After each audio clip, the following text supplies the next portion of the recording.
ទី26 ខែមិថុនាឆ្នាំ2025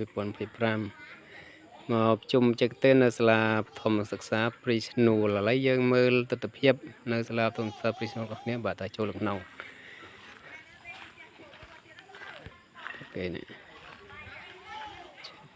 ឈើធំស្អាត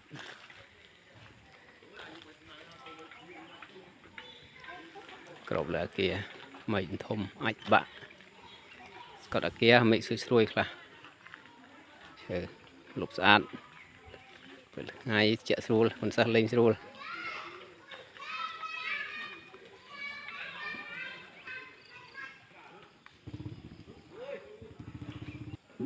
អាគារសិក្សាអូខេតីសហគមន៍ស្បុកកន្លែងអង្គុយជាក់ស្រេបនេះភ្លើងលឿងស្រេចទៀតណាជុំហ្នឹង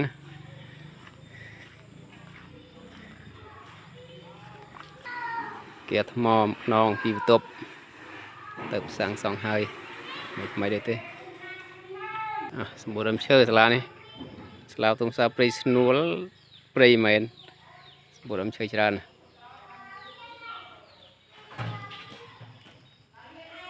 ជុំវិញ